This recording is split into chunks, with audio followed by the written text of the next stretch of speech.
और नवरात्रे में भी देवी की आराधना का एक स्मरण का सुख है महाराज।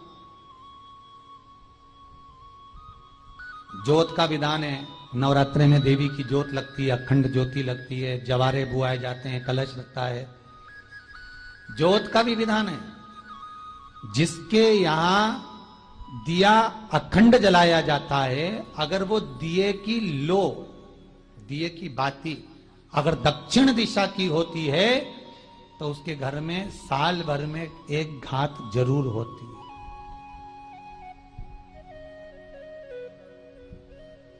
जो दिया अखंड जलता है उसकी बाती का मुख दक्षिण का नहीं होना चाहिए। अगर आपने देवी भागवत का स्मरण करा हो, देवी भागवत को अगर सुना हो, तो देवी भागवत में स्पष्ट किया गया कि पूर्व की ओर मुख करा हुआ दिया, अर्थात पूर्व की ओर ज्योत जो जलाई जाती है वो संपदा की वृद्धि करती है। पश्चिम की ओर मुख कर कर जो ज्योत लगाई जाती है महाराज, वो वैभव को देती है। और उत्तर की ओर जो मुख कर कर ज्योत जलाई जाती है, उत्तर की ओर जो ज्योत का मुख रहता है वो आयु की वृद्धि करती है, घर में अकाल मौत को रोकती है।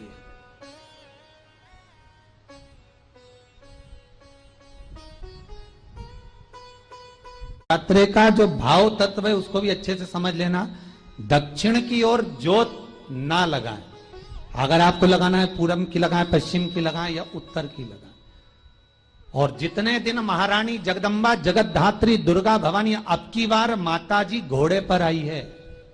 हर बार देवी बदल बदल के आती है, इस बार जो नवरात्रे आए वो घोड़े के आए। तो घोड़े पर जो देवी जी आती है वो समृद्धि को देने वाली आती है, लक्ष्मी की वृद्धि करने वाली आती है। जैसी घोड़े की रफ्तार होती है उस रफ्तार से लक्ष्मी घर में आती है। तो ये मत सोचना कि कोरोना महामारी ने हमको नीचे गिरा दिया या कोरोना महामारी ने रोक दिया, कमाई के स्रोत रोक दिए, धन रोक दिया। चिंता मत करना। मेरी मां जगत जननी दुर्गा भवानी अब की बार घोड़े पर आई है। साल भर में इतना धन दे देगी कि आपने पीछे के 4 साल में नहीं कमाया होगा, इतनी मेरी मां भंडार भर देगी। ये घोड़े पर आई है, कोई साधारण नहीं हो सकता। देवी भागवत में स्पष्ट किया गया, जब जगदम्बा मगर पर आती है उसका भाव अलग है, और जगदम्बा जब हाथी पर आती है उसका भाव अलग है, और जगदम्बा जब घोड़े पर आती है तो जगत को समृद्धिवान बना देती है, वैभव में कमी नहीं आती। अभी भले दुनिया के लोग अभी रोते हैं कि पैसा नहीं आ रहा, कोरोना महामारी ने सब तोड़ दिया, रोक दिया, पर चिंता ना करना। मेरी मां अगर घोड़े पर आई है तो उसका सुख आपको जरूर मिलेगा। एक जरा सी मिट्टी की दुकान भी अगर आप खोल कर बैठेंगे तो चांदी और सोना के बराबर कमाएंगे, इतना धन देगी वो मां। साधारण नहीं है मेरी माता। तात्विक सुख का आनंद देने वाली, लाभ तत्व प्रदान करने।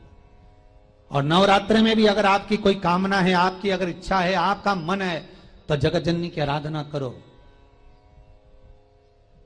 पति और पत्नी में अगर क्लेश है तो जगदम्बा के मंदिर में मक्खन चढ़ाओ, प्रेम बढ़ जाएगा। आपको लगता है कि पति कोई अन्य स्त्री से लगा हुआ है या परिवार टूट रहा है, तलाक तक पहुंच गया है, तो माता के मंदिर में आप ध्वजा लगवाइए, उस ध्वजा पर मक्खन लगाकर लगवाइए, आपको लाभ मिलेगा।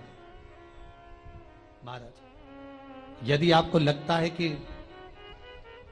बच्चे बहुत ज्यादा अपशब्द बोल रहे हैं, मुंह चला रहे हैं और प्रेम नहीं रख रहे, तो माता के मंदिर में लाल पुष्प, लाल चंदन और लाल चूड़ी मां को समर्पित करिए, प्रेम बढ़ेगा।